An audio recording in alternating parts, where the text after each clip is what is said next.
1 week away from the NHL All-Star Game invading Smashville. The Predators tied for the league lead with 3 All-Stars. Captain Shea Weber, his blue line mate Roman Josi, and goaltender Pekka Rinne will all represent the Central Division.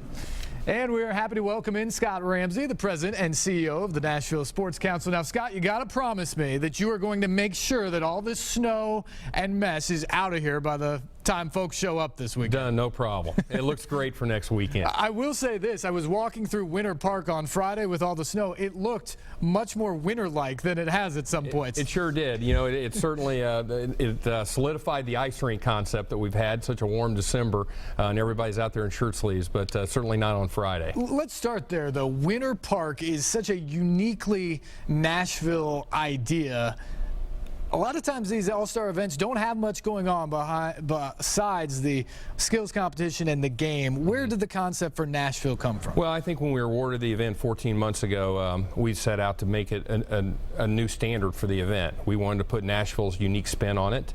And I think with the music industry at the table, our corporate and civic community at the table raising money, certainly the political and the mayor's office side supporting it, we really felt like we could not only incorporate what's great about Nashville, but really kind of incorporate the local community, the local fans, whether you have a ticket or not, come down and be a part of celebrating not only hockey, but all the great things and entertainment that Nashville has to offer. I know people around the NHL who are thrilled and excited about the concerts and the music that will be around the hockey weekend.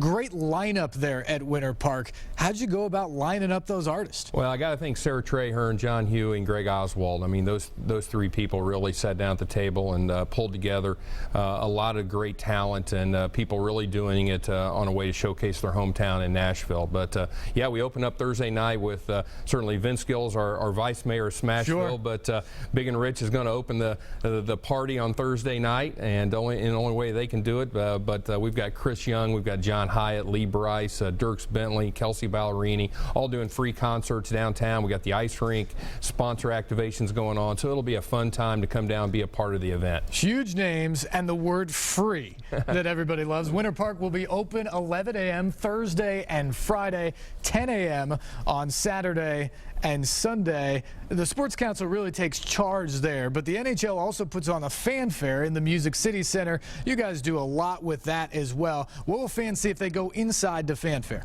Well, the first thing that's new this year is if you buy a ticket for the day, which I think is only $15, you go in, there's a lot of interactives in there. You've got all the trophies. You've got live music in there as well, but you can go in and out all day. So you can come in for a while, visit it, come out, see the concerts, maybe skate, see some sponsor activations, go back in, and really kind of come down and spend a day. We thought that was a great way of kind of enveloping the whole area around the arena, the Music City Center in Winter Park, and really create an interactive zone where people can come down and hang out and have fun.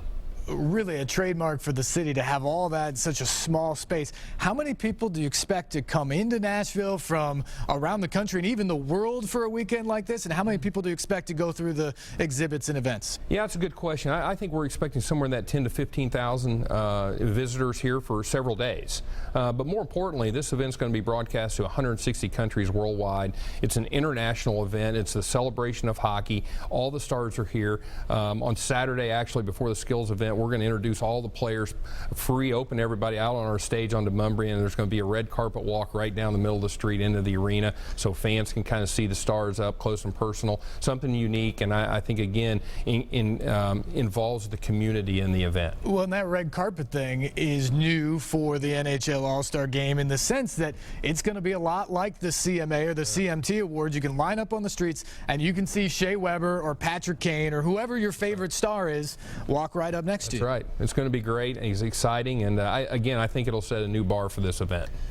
We were talking a little bit before the interview began, but the NHL sort of promises about $20 million in economic impact, which is about the same as what the Women's Final Four did a few years ago. But it seems like in scale, in terms of the events around the event itself and also the global audience that you talked about, that this is a bigger deal to a global audience. Yeah, I think 2 very different events, but comparable memorable in spending numbers. The Women's Final Four is a national championship event. It was the first one we'd ever hosted here in Nashville, and certainly probably more of a national scope. This one much more of an international platform and stage for Nashville. You're going to see, I think, a really opportunity for our city to shine on the international, the European, the Russian, the Canadian kind of platform, and we're just hearing great excitement about coming in our city, and I think we're really going to shine well.